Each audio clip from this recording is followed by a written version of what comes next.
Through the idealization of the Aryan race, Hitler was able to capitalize on fears of economic instability and communism in the wake of World War I, and then direct those fears towards those who didn't fit the mold. Got a problem? It was probably the Jews, or the communists, or the homosexuals who are predators, or the disabled who are useless eaters stealing your food. Are you noticing a trend here, by the way? Because, like, it kind of feels like I can't tell if Leeja's talking about Adolf Hitler and the rise of fascism in Germany, or if she's talking about contemporary American Republican Party sentiment that gets thrown around. That is so crazy. Speaking of fascism, Leeja Miller made a video on Trump being a fascist. Let's take a look. Floating island of garbage in the middle of the ocean right now. Yeah. I think it's called Puerto Rico. Out of character for me to speak at a Nazi rally. I was just in Israel, but I took the gig. As the first Samoan, Malaysian, low IQ, former California prosecutor ever to be elected president, it was just a groundswell of popular support. One more week, y'all. We can do this. Yesterday, Trump held a rally at Madison Square Garden in New York, and honestly, I find reporting on rallies lately to be really boring because, like, yes, Trump said some batty things, and then Kamala called him a fascist. Great, that's frankly no longer particularly newsworthy. But last night's rally was a bit different, just in the level of racist, bigoted, hateful vitriol, which was turned up to 11. Frankly, Trump is feeling the heat because Kamala is out fundraising him, and she's pulling ahead of him in many polls, so he's leaning into what he does best, saying incendiary things in the hopes that his base will be angry enough to show up in droves on election day, and if there aren't enough for him to win, they'll be angry enough to believe the election stealing lies afterwards and maybe succeed in their coup this time. And this hateful xenophobic rhetoric, combined with his connections to Project 2025 and his calls for mass deportations and attacking the enemy from within. I think the bigger problem are the people from within. We have some very bad people. We have some sick people, radical left lunatics. And I think they're and it should be very easily handled by, if necessary, by National Guard, or if really necessary, by the military. Has many people, including Kamala Harris, sounding alarm bells about fascism. Trump even speaks positively about Hitler and is looking for generals with the same level of loyalty as he had. And so while I think comparing politicians and movements to Hitler and Nazis is a bit overblown generally, and I avoid doing it because it should be reserved for when the comparison is actually particularly apt, I think we have reached a point where the comparison is particularly apt. So today we're breaking down the fascist things Trump has said during his campaign and comparing that to Hitler. We all study the Holocaust in school and learn a lot about the aftermath of World War II, but taking a look at the years leading up to the war, the things Hitler said and the way he took power is, let's just say, instructive. Yeah, and it's also definitely underreported for some fucking weird reason. People just don't think about, like, they don't even think logically about how we arrived at Adolf Hitler, like how Adolf Hitler materialized. It didn't happen overnight. It didn't happen out of thin air. Like, it's so fucking stupid to look at Donald Trump, who has invoked Hitler on numerous occasions, and just be like, oh, he's not Hitler, shut up. And all the more reason to show up and vote this year for Kamala Harris, whether you like it or not, frankly. Let's get into it. First, let's just define fascism. This word gets thrown around a lot, so it's worth giving it a technical definition. According to Encyclopedia Britannica, fascism is a political ideology and mass movement. Although fascist parties and movements differed significantly from one another, they had many characteristics in common, including extreme militaristic nationalism, contempt for electoral democracy and political and cultural liberalism, a belief in natural social hierarchy and the rule of elites, and the desire to create a people's community in which individual interests would be subordinated to the good of the nation. Fascist is seen as an insult and a dirty word today, and for good reason, but in its heyday it was proudly and openly embraced. Europe's first fascist leader was Benito Mussolini, whose National Fascist Party took power in 1922. Fascism spread throughout Europe in the years between the two world wars, largely as a backlash against the results of World War I. Virtually every European country had a fascist faction or party, and many countries saw those parties take power, including, of course, Italy and Germany. There were also fascist movements outside Europe, and I don't mean to be Eurocentric here, but this isn't a treatise on fascism, and I'm focusing on Hitler today, which requires talking mainly about Europe. Now, what makes a fascist? Unlike other political ideologies, fascism is unique because it doesn't have one clear theoretical framework, and instead it adapts to the specific cultural and historical conditions depending on where in the world it manifests. It is generally an amalgamation of a few key ideas. 1. Radical nationalism. In fascism, the ethnically and culturally homogenous core of the nation is the most valuable and central aspect of political life. We must do everything in our power to return to that historical homogeneity, whether real or imagined, as a means of protecting the nation from the threat of outsiders, both external and within our own borders.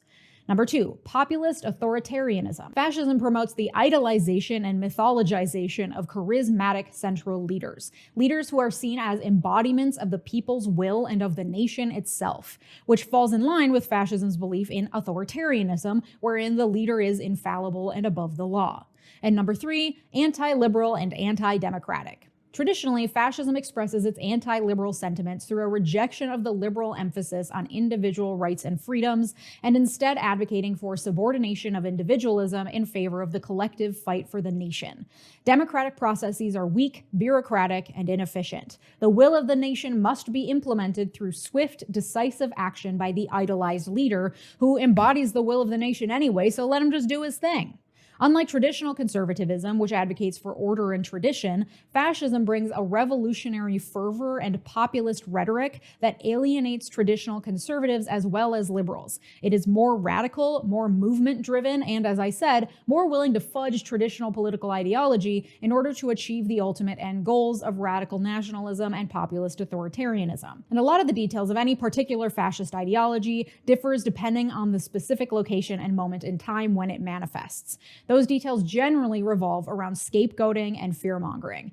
Yeah, an American fascism, homegrown domestic fascism here takes a lot from the early proto-fascist stages, whether it be the Confederacy, white supremacist ideals that have been left unexamined in the United States of America and still play a formative role in the way that our society is designed. And beyond that, McDonald's burger, like a lot of McDonald's burger, capitalist consumerism.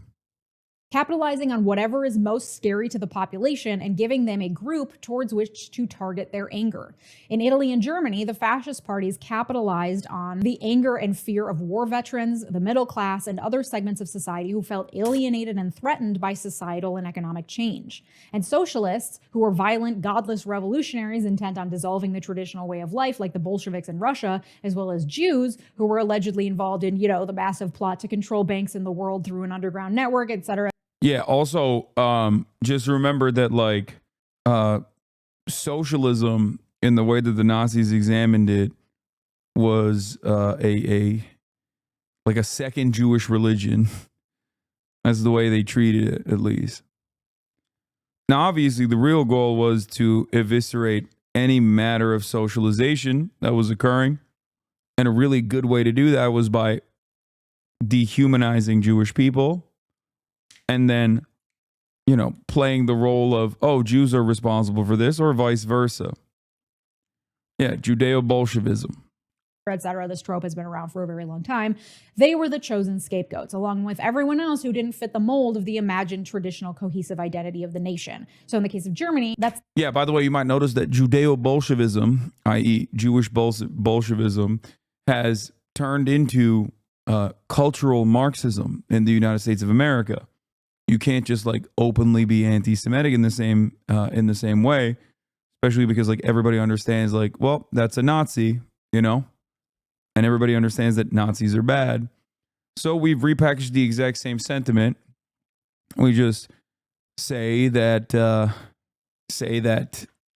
I guess the responsible parties are directly the George Soros types. Some powerful Jews are doing unrestricted immigration from the third world in an effort to destabilize the first world, in an effort to destabilize the supreme Western civilization and all of its offerings.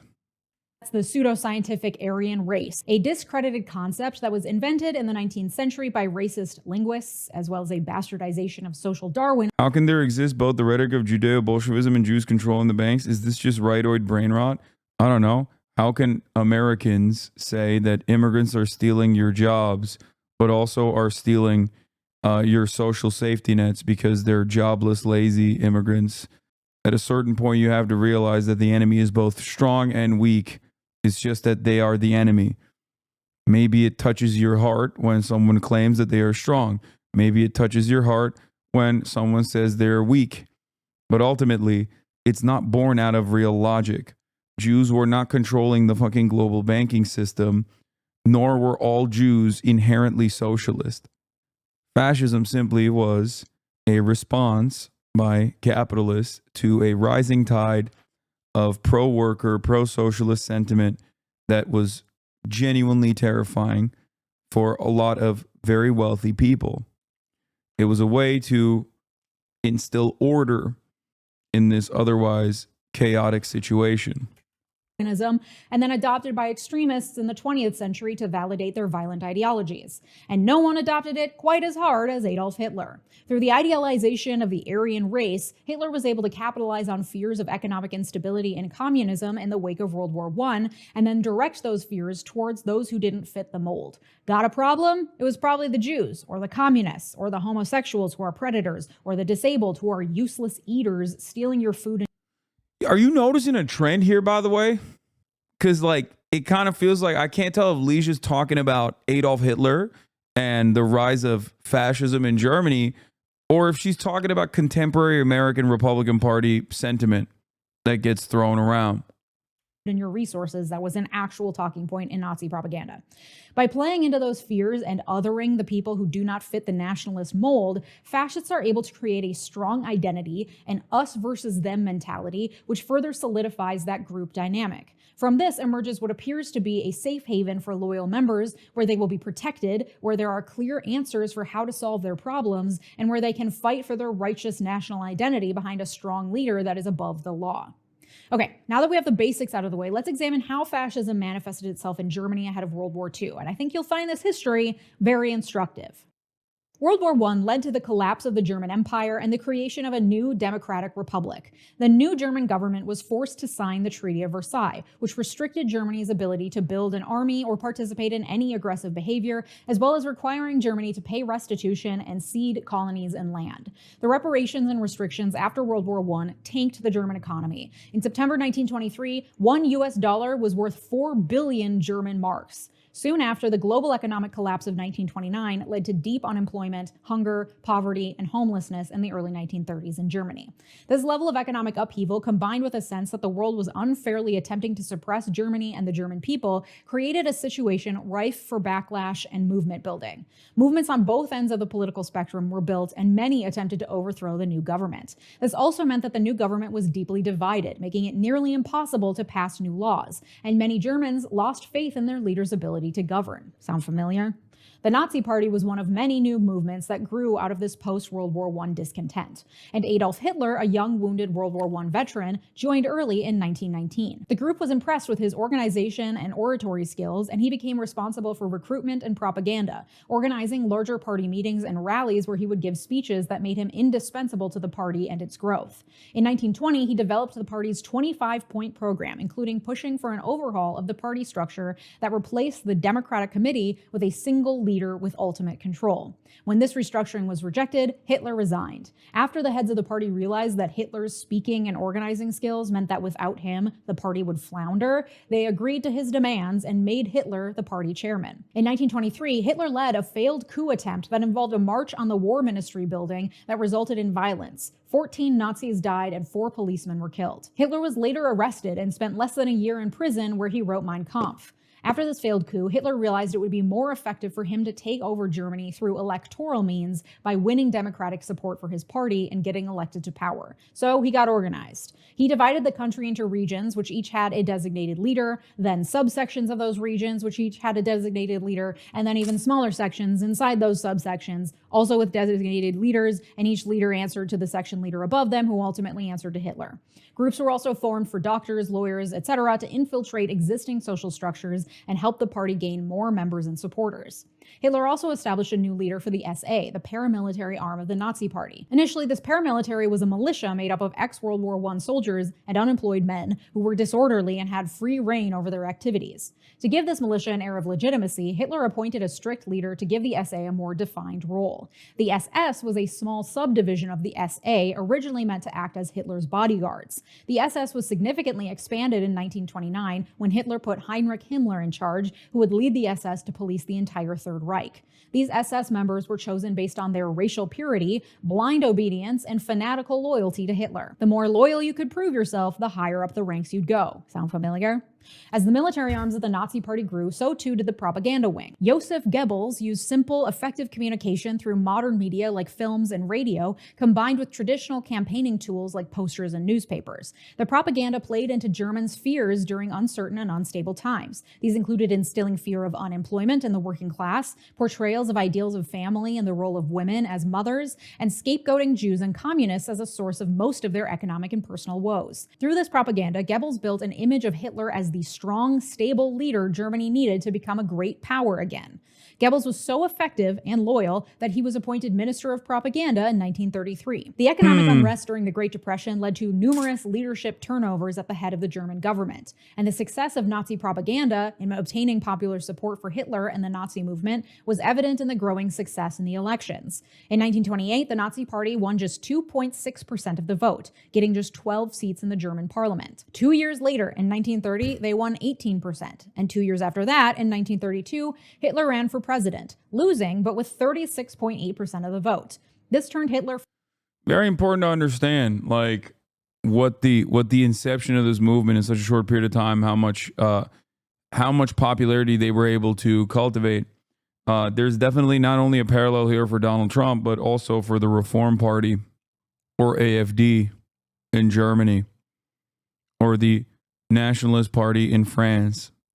Very, very important to recognize. Okay? Now, that process might come across as accelerated in a place like the United States of America because we don't have a parliamentary structure. We don't have like a multi-party system. We have a duopoly. So Donald Trump, being a billionaire, was able to completely take over, overtake the one major party in our duopoly and rebuild it in his own image. From leader of a radical paramilitary organization in the early 1920s to credible politician in the early 1930s. The 1932 parliamentary election gave Nazis 230 seats, with 37% of the vote, becoming the largest party in the German parliament, just 4 years after only winning 2.6%. Hitler, as leader of the largest party in parliament, was named Chancellor of Germany, sworn in on January 30th, 1933. As Hitler's chances of being elected president dwindled in 1932, remember he lost with 36% of the vote, a group of conservative elites, members of the ruling class and new industrialist business class met secretly to back Hitler as chancellor. Among the... This is very important to understand. Sound familiar? You got some tech CEOs getting together and going, hey, we got our guy in there, Peter Thiel's own blood boy, J.D. Vance. We're kind of on board with that, don't you think? Yeah, they were liberals, by the way. Not every single one of them was like ideologically committed, you know?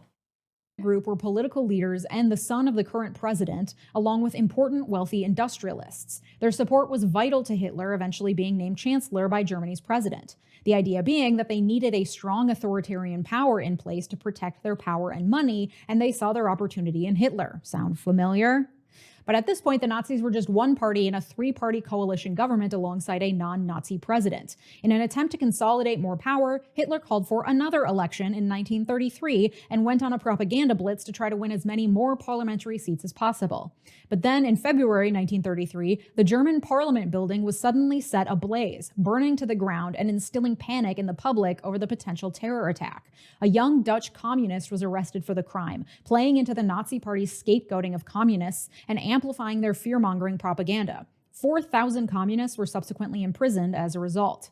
The day after the fire, the president of Germany signed the Emergency Decree for the Protection of the German People. Through this presidential decree, Hitler got emergency powers. The decree suspended basic personal freedoms like the freedom of speech, the right to own property, and the right to trial before imprisonment. This gave Nazis a legal and legitimized basis to persecute and oppress opponents as traitors to the Republic, because people could be imprisoned for no reason. The Communist Party and its democratically elected parliament members were banned from parliament. The elections went forward as planned. In March, now under the fear of potential political persecution, many people feared for their safety in casting their ballots. The Nazi Party won 43% of the vote, an increase of nearly 10% over the election held just 6 months before. 2 weeks after the election, Hitler proposed a law to parliament that would give him the power to rule by decree, meaning he could just issue a decree and it would become law, as opposed to proposing laws to parliament for approval. The terror and fear that was still very palpable after the attack on parliament 1 month before, combined with the support of political elites, gave Hitler's otherwise bat-crazy proposal that air of legitimacy it needed. Hitler won over the... That's what happens when you have wealthy people on your side. And you also, ironically, on the one hand, are calling the press the lying press, also known as fake news, while simultaneously there's an impact of normalization that's coming from those in positions of power that are saying, no, this guy's not that bad. Come on now. Like, let's say there is like a billionaire owner of a newspaper or something. Now, I don't want to talk too much shit because he's my boss too, but just something to consider. Maybe there's a billionaire owner of a social media platform, for example, who's in the tank for this kind of Hitlerian figure. No, I'm not talking about Ford, even though Elon Musk is American Henry Ford. Why would the capital class align with fascists in America, though? There's no powerful communists to terrorize them, like liberalism seems kinder to everyone. Oh my God, dude. Do you really think that it's the communism that is responsible for the rise of Nazism in Germany? That's what you're saying? That's your takeaway from this? It's those dang commies, those dang Jewish commies that fucking forced the Nazis' hand or forced the liberals into aligning with the Nazis? Centrist part. Henry Ford is American Henry Ford? Yeah, I mean, Henry Ford was also a Nazi sympathizer, very openly. That's why I'm saying Elon Musk is modern day Henry Ford. But I use that as a pejorative. It is Neek Skit, the person that I'm responding to. Party by promising to protect the interests of the Catholic Church, and with the communist parliament members banned from attending and the newly and illegitimately elected Nazi members of parliament, Hitler was able to get the parliament to pass his enabling law 444 to 94. Again, lending an air of legitimacy to what was an absolutely anti-democratic power grab. That same month, March 1933, the Nazis opened Dachau, their first concentration camp, to house and murder their political opponents. In the years that followed, Hitler continued his work to appear moderate while slowly taking over through nominally democratic means, lending to the illusion of stability and democracy. Tension between the SA, remember that paramilitary group, and Nazi leadership grew as the SA wanted to engage in more overt revolutionary activities, and Hitler had Himmler and others in his ear, making him fearful of a potential SA coup. This led to the Night of the Long Knives in June 1934, in which most of the SA leadership, as well as other political opponents, were arrested and murdered without trial. Goebbels, the propaganda leader of the party, created media coverage that presented the attack as a preventative measure in response to a planned coup on the government. Since the SA were seen by the public as being unruly and violent, many saw the attack as a legitimate move by the government to ensure public order. And in July... Chatter has a bit of a point. I think what they're implying is that some capitalists backed fascism in the interwar years because they believed it would be more successful at stopping socialism. Yeah, I understand that, but he wasn't saying that. He's saying that there is no rise of like socialism that is terrifying, and the problem isn't the rise of socialism that led to fascism. The problem always was that capitalism is inherently self-destructive, and therefore no matter what happens, people are going to want to, have better rights, better liberties, better workplace protections and things of that nature. Capital owners are directly antagonistic to that sort of thing. And that is precisely why, even if there isn't a rise of socialism, they're going to want to instill some kind of order. When capitalism inevitably decays, fascism comes in to restore that order. And considering that these people do not care about anything, they don't care about poisoning the water supply, they do not care about enslaving their fellow American citizens or their fellow human beings at the behest of returning a tidy profit, it's obvious that a little bit of instability or a little bit of anger seen from the overarching public is enough for them to be like, no, it's fascism time. No, of course not. But those capital owners did a line out of fear of communists because liberals were falling out of power, right? That's what we learn in school, but that's definitely not happening in America. What are you talking about? You're literally directly looking at a situation where billionaire newspaper owners are saying, yeah, let's not fucking endorse Kamala Harris because, impartiality or whatever. At a time when liberals are like, oh no, we're going to lose power, so we should just, capitulate to the fucking framework of the right, the Nazis. Correct. I said this earlier in a March chat. The American socialism has been to satisfy the hunger and greed of capitalists by subsidizing the corporate wing in hopes it will make up for the missed profit these companies perceive they lose via regulation and human rights and support from the government. They've become so greedy at this point they cannot be satiated by corporate socialism. This is simply inevitable greed. The Parliament retrospectively passed a bill legalizing the purge as an emergency defense measure. Again, more legal legitimacy. Outside of the military, from 1933 to 1934, the Nazi Party systematically took control of all aspects of Germany, all through what were considered legal and democratic means because of Hitler's decree powers given to him democratically by Parliament. He issued the Act for the Restoration of the Professional Civil Service, removing anyone of non-Aryan descent from civil service, including the removal of any judges that were deemed non-compliant with Nazi law or principles. The Nazis replaced the Supreme Court with the People's Court, on which sat judges chosen specifically for their Nazi beliefs. Goebbels was put in charge of controlling the national media, arts, and culture, ensuring they all advocated for Nazi ideas. Then, in August 1934, the president of Germany, the final check on Hitler's power, died. Shortly after, Hitler announced that the offices of the Chancellor and the President would be combined to create one consolidated leader, and that Hitler himself would occupy the role. To once again lend an air of democratic legitimacy to this proclamation, a vote was held for German people to decide whether or not they approved of the merging of the offices and Hitler's new role as Führer. According to official reports, 95% of the population voted, and 90% voted in favor of Hitler. A reminder that there was a lot of political persecution and threats happening at this time. By the end of 1934, the Nazis managed to take over every major aspect of German government and place Hitler at the top with zero checks to his power, all using ostensibly democratic means. From there, Germany exhibited increasingly antagonistic behavior internationally, leading to the annexation in 1938 of Austria and of the northern part of Czechoslovakia that the Germans lost after World War I, and finally the invasion of Poland in 1939, which started World War II. There's obviously so much more to this story, but this brief history highlights especially the means that Hitler used to gain power within Germany, with the air of legitimacy so strong that to this day, some people still say that the people elected Hitler, which, as we've learned, isn't entirely true. And so all of this begs the question, is Trump a fascist? Well, I hope based on all of the information I've just shared, it's a pretty clear and resounding yes from you, but let me just connect the dots so it's extra abundantly clear. Let's take the core aspects of fascism in turn. 1. Radical nationalism. Check. Trump's Make America Great Again slogan imagines a made-up past as a vision for a utopian future. And central to that is a shared American identity. What that identity is depends on which group you're asking, but generally that's going to be white, Christian, heterosexual family units. This is made clear by the work Trump and his followers do to attack anyone who doesn't follow that mold. Immigrants, Muslims, trans folks, Black single mothers, anyone who doesn't fit the mold is open for ridicule, with the end goal being a return to this imagined shared identity.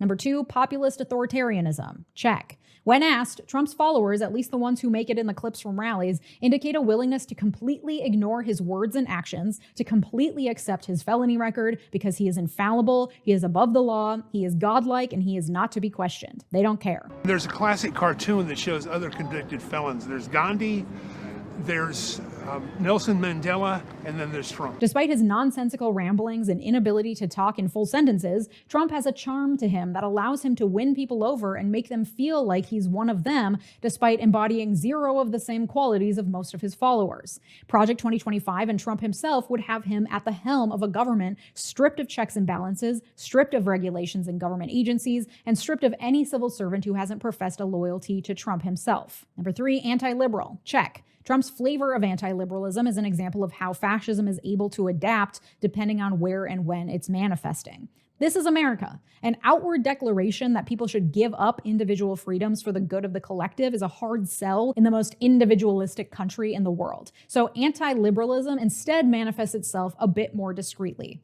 Yes, we care about freedom of speech, but only the speech of the right people. Yes, we care about freedom of the press, but we sow doubt in the mainstream media and any media that isn't loyal to Trump wherever possible. Yes. Yeah, I mean, he's literally said he's going to revoke the broadcast licenses of corporations, media companies that he does not like.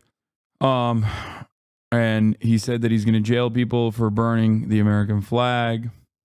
Hogwatch at MSG Rally Piece by the Daily Show worked on. Okay, well, I'm not going to watch that right now. Yes, we believe in freedom of religion, but only for Christians. Individual freedoms in Trump's fascism all come with a caveat that render them applicable. Are people stupid saying liberals will be with him? First of all, liberals were with Hitler. She mentioned that as well. When she says liberalism in this circumstance, she's actually talking about the political theory of liberalism, which is, I mean, she even invokes like American individualism as an aspect of liberalism, which is correct. She's not wrong that fascism is inherently anti-liberty, as in no social liberalism, no social progress, no allowance for people to live however they see fit. Okay, this is true. It is a massive aspect. What do you think we're talking about when we talk about abortion bans? Abortion bans are directly a way to target the freedom that women have to make their own choices. It's a way to rip away bodily autonomy from women. Same with anti-gay, anti-trans policies, which, by the way, the Nazis were super on board with as well, for the record, just if you don't know. Like, if you were to not describe the Nazi movement in its conquest and its rise to power, and just not name them Nazis and explain to the average Republican the things that they did without openly mentioning that they were Nazis that did it, the average Republican would be on board with it. It's bar for bar what the Republican Party is trying to do. The first book burning ever was trans medical documentation.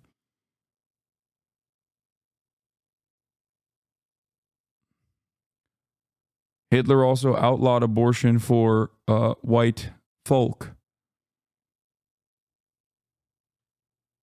Kaya, because he had concerns about he had demographic concerns for the white Volk German population. Didn't the left literally burn books? What? I have no idea what you're talking about. We're talking about the Nazis burning trans books, like books about trans medicine. Only to the group of people who fit into the aforementioned made-up traditional identity of the nation.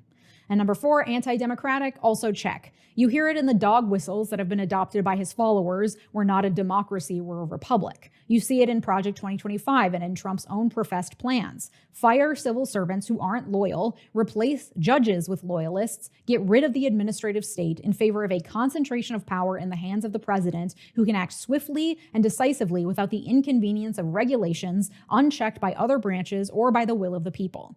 And when Trump says he wants generals as loyal to him as Hitler had, that is coming from a place of having studied how Hitler did what he did. studied, maybe too strong of a word, You as I'm take not her out the letter convinced Trump P? can read words really good, but he surrounds himself with people who can. Like Hitler, Trump has capitalized on the fears of his base: astronomical economic inequality, racial animosity, changing societal norms. Like Hitler, Trump has chosen a handful of scapegoats that can be blamed for everything without needing any actual evidence to back it up. Can't find housing? Immigrants took it. Can't find a job? Immigrants took it. Feeling unsafe? Probably the immigrants, or the blacks, or the black immigrants. They're eating the pets. Why would liberals be on the side of fascists? I understand it happened during the Nazi regime, but isn't it seem the locked up people? Would you kind of not want to push that away? I don't know.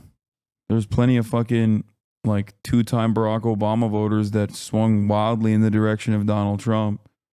There's plenty of people who got their brain broken from COVID and then voted for Donald Trump and now are a shell of what they once were. Jeff Bezos and numerous other billionaires that you would have probably considered liberals, who were anti-Trump liberals, as a matter of fact, Silicon Valley tech CEOs, are now deep in the pocket of Donald Trump. For a lot of people, they do not care about anything but their bottom line. And if fascism seems like an adequate alternative that will restore your, or will fight for your profit margins, then for them it's a simple calculation. When Bernie Sanders was seemingly going to win the Democratic primaries, there were a lot of think pieces written about how people would rather vote for Trump than Bernie Sanders by people who were seemingly liberals.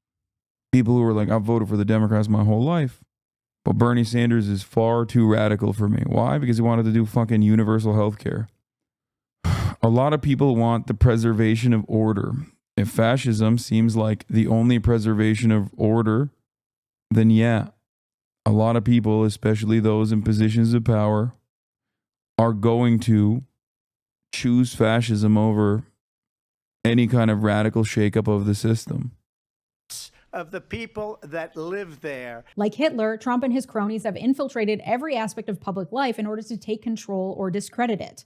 Trump alone didn't do this, but his supporters have been working for decades to lay the groundwork. For example, the Kochs and their network have funded academic institutions to push questionable free market ideology. They have funded think tanks to push articles and policy around those ideologies, including the Heritage Foundation, creator of Project 2025. They have funded lobbyists to then bring those policies to the politicians, and they have funded the re-election campaigns of those same politicians. Trump and his cronies have pushed propaganda to discredit academics and experts as brainwashed liberals, as communists. They've pushed propaganda to discredit reputable news media as filled with those same brainwashed liberals and communists. Trump has led his followers to believe that their way of life, their beliefs, their livelihood, and their safety is being persecuted by a dangerous, growing tide of leftists and communists who would have their children. Fake victimhood is such a solid way to get cushy, comfy, cozy pieces of shit on board with your ideology.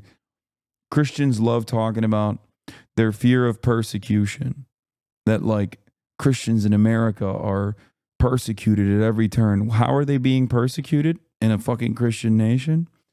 Oh, that's right, because gay people exist, because trans people exist, because abortions are happening all around them. And it's so wild. Like the fake victimhood is so deeply baked into the American conservative movement in perpetuity.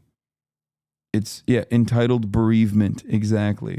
And you see it as a hallmark of most reactionary movements. You see it with Zionists in the United States of America as well. You're absolutely correct.